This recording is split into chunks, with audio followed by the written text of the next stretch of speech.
Hello everyone, this is ऋतु और CTET previous year questions की series में आप सभी का बहुत बहुत स्वागत है। तो इस सीरीज़ में बेसिकली हम सोशल साइंस के क्वेश्चंस को डिस्कस कर रहे हैं जो कि आपके हुए थे दिसंबर 2021 में और ये आपके लगभग 1 महीना चले थे। तो उन्हीं क्वेश्चंस का सोल्यूशन हम इसमें देख रहे हैं और विद एक्सप्लेनेशन। तो इस सीरीज़ को आप रेगुलर फॉलो करें और स्टार्टिंग से इस सीरीज़ को देखें तो सभी क्वेश्चन पेपर आपको मिल जाएंगे। सीक्वेंस से करा रही हूँ मैं। तो अगर इस सीरीज़ को आप फॉलो करते हैं और साथ ही साथ मेरी दूसरी सीरीज़ को फॉलो करते हैं जिसमें मैं बेसिक टू एडवांस ये क्लासेस करा रही हूँ, 6 to 8 की एनसीईआरटी पर आधारित कंटेंट करा रही हूँ, तो दोनों सीरीज़ को फॉलो करें। इसके बाद हम पेडागोजी के क्वेश्चंस भी करेंगे। तो इस सीरीज़ में बेसिकली हम कंटेंट के क्वेश्चंस कर रहे हैं जो 40 मार्क्स का कंटेंट का पोर्शन आता है। तो चलिए देख लेते हैं आज कौन सा क्वेश्चन पेपर हम सॉल्व करने वाले हैं। तो आज जो क्वेश्चन पेपर है वो है 23 दिसंबर 2021 का और इसके हम कुछ क्वेश्चंस ऑलरेडी डिस्कस कर चुके हैं। बाकी आगे के क्वेश्चंस हम इस वीडियो में डिस्कस करेंगे। You can also follow me social media, Facebook page, Insta ID या टेलीग्राम चैनल, सभी का लिंक आपको डिस्क्रिप्शन में मिल जाएगा। तो आज की जो क्लास है उसका पहला क्वेश्चन है, निम्नलिखित में से कौन भारत का नया राज्य है? Which of the following is the new state of India? तो अगर हम बात करें न्यू स्टेट की तो ये है तेलंगाना। ऑप्शन नंबर 3 सही हो जाएगा। और तेलंगाना की बात करें तो ये आंध्र प्रदेश में से एक नया राज्य बनाया गया था। तो ये पूरा आप जो पोर्शन देख रहे हैं ये है तेलंगाना का और ये पहले इतना पोर्शन जो था ये पूरा आंध्र प्रदेश था तेलंगाना को मिला करके। तो क्योंकि ये काफ़ी बड़ा स्टेट था तो इसलिए क्या हुआ, इसमें से एक स्टेट और बना दिया गया और ये हमारा नया राज्य है, यानी कि इसके बाद अभी कोई राज्य नहीं बना है। ये तेलंगाना जो बना था ये बना था 2014 में। उसके बाद जो अभी आपके एक स्टेट आपने सुना ही होगा जम्मू एंड कश्मीर के बारे में, वो 2 हिस्सों में बट गया, जम्मू एंड कश्मीर एंड लद्दाख। तो वो यूटीज़ हैं, स्टेट्स नहीं है।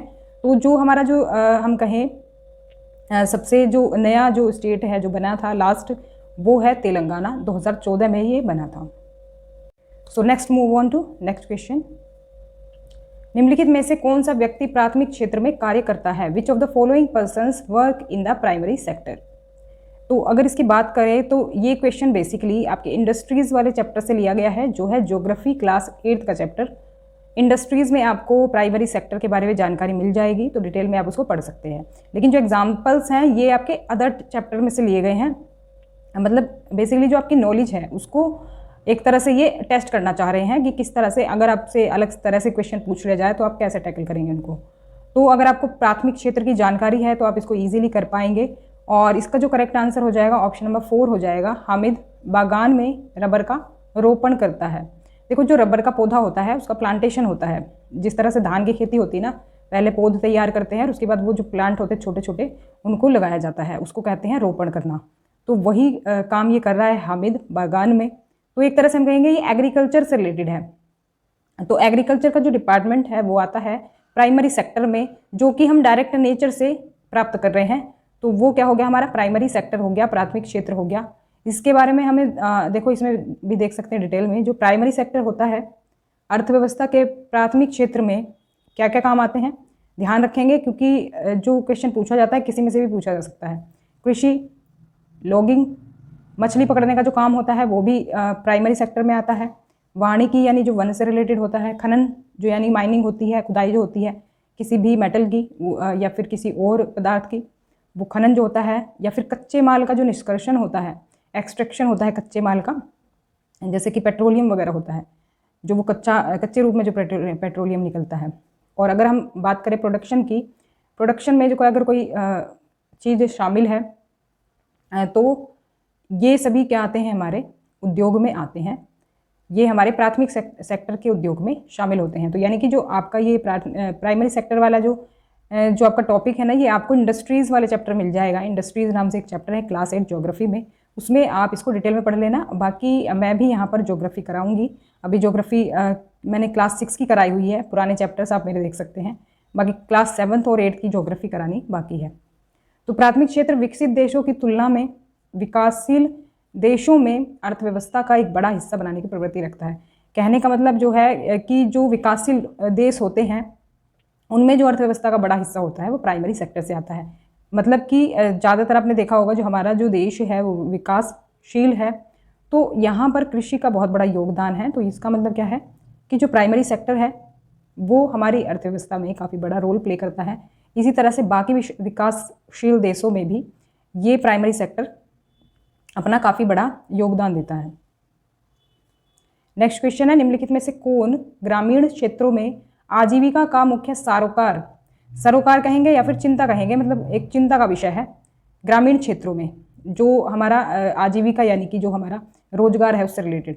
तो इसमें अगर हम करेक्ट ऑप्शन की बात करें तो ये हो जाएगा ऑप्शन नंबर 4, काम की मौसमी प्रकृति कहें या फिर हम कहेंगे कार्य की उपलब्धता जो है वो जो है ये एक चिंता का विषय है। क्योंकि ग्रामीण क्षेत्रों की अगर बात करें तो हमने ये देखो क्लास 6 पॉलिटी में पढ़ा था, क्लास 6 की पॉलिटी में जो लास्ट के चैप्टर्स हैं उसमें आपको मिल जाएगा ग्रामीण क्षेत्र में आजीविका, उसमें ये टॉपिक दिया हुआ है।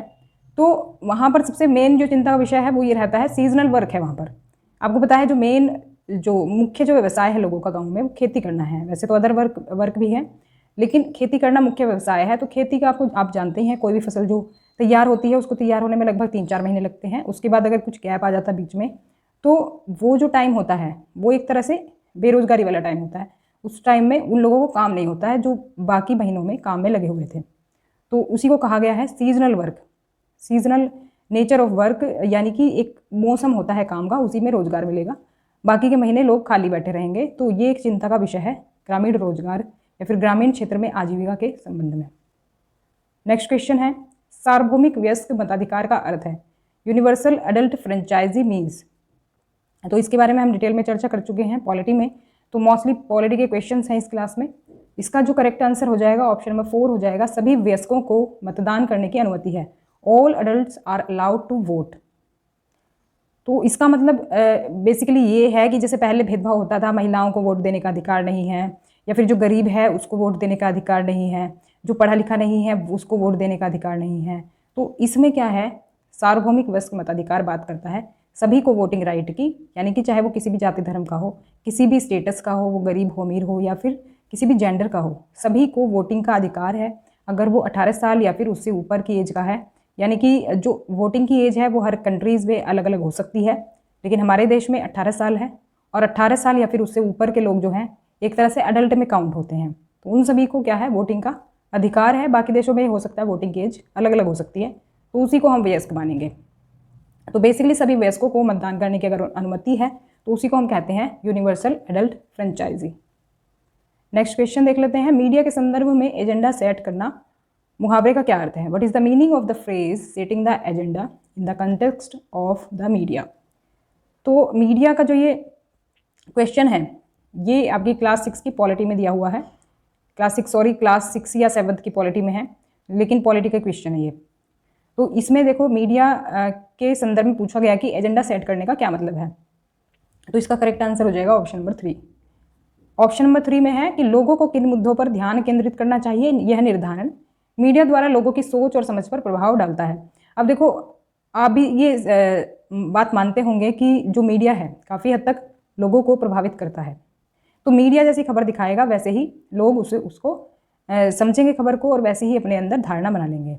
तो मान लो किसी हम प्रोडक्ट का ही ले लें, मान लो किसी शैम्पू का ऐड है और वो जो है वो ऐड में बताया गया है शैम्पू के बारे में कि ये बाल बहुत अच्छे कर देता है या फिर बालों को झड़ना रोक देता है, बाल घने और लंबे बना देता है। तो क्या करेंगे लोग जिनको इस चीज़ से प्रॉब्लम है, मतलब जो इस प्रॉब्लम से जूझ रहे हैं, जिनके बाल झड़ रहे हैं, तो वो क्या करेंगे, वो उसको तुरंत खरीद लेंगे। तो यानी कि जो मीडिया है काफ़ी प्रभावित करता है लोगों को उनकी धारणा बनाने में, उनकी सोच को विकसित करने में। इसके अलावा मीडिया आपने देखा होगा कुछ ऐसी न्यूज़ होती हैं जो कि ज़रूरत की हैं, जैसे कि पानी की कमी हो रही है कहीं पर, या फिर कहीं पर कोई ऐसा कोई चीज़ है जो कि बाज़ार में बिकनी नहीं चाहिए, ऐसा कोई प्रोडक्ट है जो ख़राब है, तो जिसमें किसी कंपनी का नाम आ रहा हो तो मीडिया ऐसी न्यूज़ नहीं दिखाएगा। तो मीडिया किस चीज़ पर फोकस करेगा, जो इंटरटेनमेंट से रिलेटेड न्यूज़ होगी या फिर किसी सेलिब्रिटी से रिलेटेड न्यूज़ होगी, क्योंकि क्या होता है लोग उससे ज़्यादा इन्फ्लुएंस होंगे, तो लोग उस पर ज़्यादा ध्यान भी नहीं देंगे जो ज़रूरत की चीज़ है, और अगर ध्यान देंगे भी तो लोग जागरूक हो जाएंगे।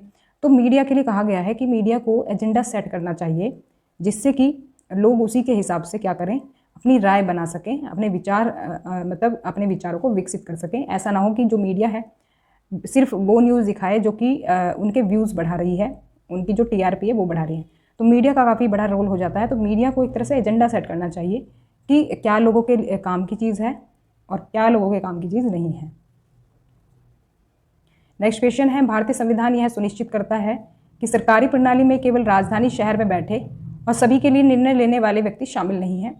इसलिए यहाँ पर सरकार के विभिन्न स्तर हैं जिन्हें संविधान से ही अपनी ताकत और अधिकार मिलते हैं। जो उपरोक्त विवरण है भारतीय संविधान की निम्नलिखित में से किस विशेषता से मेल खाता है। एक तरह से हमें ये थोड़े से एक्सप्लेन करके एक विशेषता दे दी है भारतीय संविधान की, और हमसे पूछा गया है कि कौन सी विशेषता है संविधान की। तो इसका अगर हम करेक्ट आंसर देखें तो ये हो जाएगा ऑप्शन नंबर सेकंड, फेडरलिज्म जो है, यानी संघवाद कहेंगे हिंदी में। तो संघवाद जो है, संघवाद में बेसिकली जो सरकार है उसके 3 स्तर होते हैं, 3 स्तर होते हैं। तो स्तर पर अनेक स्तर पर सरकार क्यों काम करती है? अनेक स्तर पर सरकार इसलिए काम करती है कि मान लो अगर एक ही गवर्नमेंट चला रही होती पूरे देश को, मान लो सेंट्रल गवर्नमेंट होती, दिल्ली में वो गवर्नमेंट होती, तो जो गांव-गांव में जो लोग रहते हैं, एक ऐसे लोग जो ज़्यादा पढ़े लिखे भी नहीं हैं, जो शहर तक नहीं जा सकते, तो उनको न्याय कैसे मिलता, या फिर उनके जो ज़रूरतें हैं कौन पूरी करता?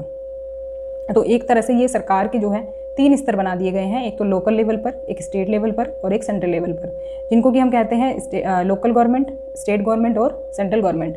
तो ये स्तर इसलिए ही बनाए गए हैं जिससे कि जो गांव में बैठे लोग हैं उनको भी समान रूप से न्याय मिले या उनकी ज़रूरतें समान रूप से पूरी हो सके, और जो शहर में बैठे लोग हैं उनकी भी ज़रूरतें पूरी हो सकें, जो बड़ी सिटी में हैं उनको भी इक्वल राइट मिले, और जो गाँव में बैठे लोग हैं, छोटे से एरिया में किसी में रहते हैं, उनको भी इक्वल राइट्स मिले। तो एक तरह से जो हमारी ये विशेषता है संविधान की वो है फेडरलिज्म, संघवाद। संघवाद बेसिकली छोटी सी चीज़ याद रखेंगे इसके बारे में कि जो सरकार विभिन्न स्तर पर काम करती है उसी को कहते हैं क्या? संघवाद, यानी फेडरलिज्म। तो यहाँ पर भी देखो वही चीज़ है जो मैंने अभी बताई है। तो देश में एक से अधिक स्तर की सरकार का होना ही फेडरलिज्म यानी संघवाद कहलाता है। और जैसे कि हमारे यहाँ पर है स्थानीय सरकार, लोकल गवर्नमेंट, स्टेट गवर्नमेंट, केंद्र सरकार। तो लोकल गवर्नमेंट में वही पंचायती राज व्यवस्था आ जाती है जिसके बारे में हम पढ़ चुके हैं पॉलिटी में। अगर आपने वो लेक्चर्स नहीं देखे हैं तो उनको देख सकते हैं। और संघवाद की क्यों ज़रूरत है? देखो संघवाद की इसलिए ज़रूरत है क्योंकि देखो हमारे यहाँ पर आपको बताइए कितनी डाइवर्सिटी है, कितनी तरह के लोग हैं, और दूसरा पॉपुलेशन भी इतनी है। तो इसीलिए ज़रूरत है क्योंकि सभी लोगों को समान रूप से न्याय नहीं मिल सकता, एक ही व्यक्ति जो है पूरे देश पर शासन नहीं कर सकता। तो उसके लिए अलग अलग स्तर पर होनी ज़रूरत, मतलब सरकार का होना ज़रूरी है, और वो भी उस लेवल पर जो कि उन लोगों को भी समझ सके। अब आपने देखा हो जो पंचायती राज व्यवस्था है वो एक तरह से लोकल लेवल पर गवर्नमेंट होती है। तो गांव का ही कोई सरपंच हो जाता है जो कि उस पंचायत को चलाता है। जो उस गांव में रहने वाला जो सरपंच होगा उस गांव के लोगों को समझेगा, उस गांव की प्रॉब्लम को समझेगा। तो इस तरह से क्या होगा, लोगों को भी अपनी भागीदारी निभाने में कोई दिक्कत नहीं आएगी। तो इसीलिए अलग अलग लेवल पर ये सरकार काम करती है। नेक्स्ट क्वेश्चन है, बच्चू माझी झारखंड का एक राजमिस्त्री काम की तलाश में दिल्ली आया है। ये आपके एक चैप्टर में दिया हुआ है। बच्चू माझी नाम से एक रिक्शा वाला है जो कि हमारा एक तरह से लाइवलीहुड से रिलेटेड चैप्टर में है, अर्बन लाइवलीहुड। तो अर्बन लाइवलीहुड क्लास 6 की पॉलिटी में आपको मिल जाएगा चैप्टर, उसमें आप पढ़ सकते हैं। तो इन्होंने भारतीय संविधान द्वारा प्रदान किए गए निम्नलिखित में से किस अधिकार का उपयोग किया है? तो कहने का मतलब है कि जो संविधान ने हमारे अधिकार दिए हुए हैं तो उनमें से ही एक अधिकार है क्या? अपनी रोजी रोटी के लिए काम करना। काम की तलाश में कोई व्यक्ति किसी भी स्टेट में जा सकता है और देश के किसी कोने में जा सकता है। तो बेसिकली यही पूछा गया है। तो अगर झारखंड में रहता है ये बच्चू माझी और दिल्ली जाता है काम की तलाश में, तो उसका कौन सा ये अधिकार ये प्रयोग कर रहा है? इंडियन कॉन्स्टिट्यूशन का। तो इसमें जो करेक्ट आंसर हो जाएगा ऑप्शन नंबर 1 सही होगा, स्वतंत्रता का अधिकार। स्वतंत्रता का अधिकार ये कहता है कि कोई भी व्यक्ति कहीं भी रह सकता है, किसी भी भाग में देश के आने जाने की, रहने की, या फिर कोई भी व्यवसाय, पेशा या कारोबार करने की उसको स्वतंत्रता है, उसका अधिकार है ये। तो और इसके अलावा और कौन सी स्वतंत्रता है? भाषण की स्वतंत्रता है, अभिव्यक्ति की स्वतंत्रता है, कोई भी व्यक्ति बोल सकता है, अपने विचार रख सकता है, लेकिन उसमें ऐसा नहीं है कि आप कुछ गलत बोलेंगे किसी को। स्वतंत्रता के अधिकार का यानी कि अभिव्यक्ति के अधिकार का ये मतलब नहीं है कि आप किसी को कुछ भी बोल देंगे, तो गलत नहीं बोलेंगे, मतलब अपने विचार रखेंगे जो कि सही है। बाकी सभा या संगठन आप बना सकते हैं, उसकी स्वतंत्रता है। और बाकी मैंने बता ही दिया कि देश के किसी भी भाग में आने जाने की स्वतंत्रता है। तो जो बच्चू माझी झारखंड से दिल्ली आया है काम की तलाश में, उसमें ये स्वतंत्रता का अधिकार जो है इसका इसने उपयोग किया है। नेक्स्ट क्वेश्चन देख लेंगे। तो बाकी मौलिक अधिकार जो हैं उनको भी आप ध्यान से पढ़ लेंगे, मैंने यहाँ पर भी दे दिया, स्क्रीनशॉट ले सकते हैं आप, बाकी आपको ये बुक में मिल जाएगा NCERT में। नेक्स्ट क्वेश्चन है, एक आपराधिक अपराध में जो अदालत में राज्य के हितों का प्रतिनिधित्व करता है वो क्या कहलाता है? In a criminal offence who represents the interest of the state in the court.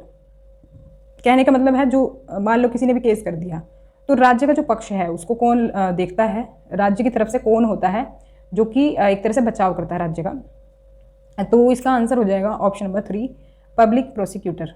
ये आपको पॉलिटी क्लास 8 में एक चैप्टर मिल जाएगा जो कि जस्टिस से रिलेटेड है, हमारी आपराधिक प्रणाली से रिलेटेड है, उसमें ही आपको मिलेगा। तो कई सारे चैप्टर्स हैं उसमें इस तरह से लेकर के न्याय प्रणाली से रिलेटेड, और आपराधिक प्रणाली है एक, तो कई सारे चैप्टर्स हैं उसमें ही आपको मिल जाएगा किसी में। तो पब्लिक प्रोसिक्यूटर बेसिकली क्या है, कौन है?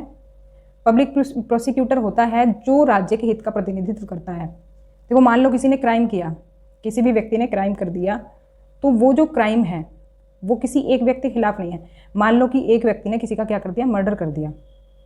अब जिसका जो मर्डर कर दिया उसके साथ तो अन्याय हुआ ही हुआ, लेकिन वो जो मर्डर हुआ वो एक तरह से सोसाइटी के लिए भी खतरनाक है। क्यों खतरनाक है? क्योंकि अब देखो किसी एक ने मर्डर किया, इससे गलत संदेश जाएगा समाज में, दूसरा कोई भी फिर ऐसा कुछ काम कर सकता है, तो एक तरह से वो सोसाइटी को खराब करने वाला काम है। तो ये जो अपराध है इसको सार्वजनिक गलत माना जाएगा, पब्लिकली गलत माना जाएगा। ऐसा नहीं है कि उसको मारा है, किसी व्यक्ति को जो मारा है बस उसी का लॉस है वो, तो वो राज्य के लिए भी गलत माना जाएगा। तो फिर जो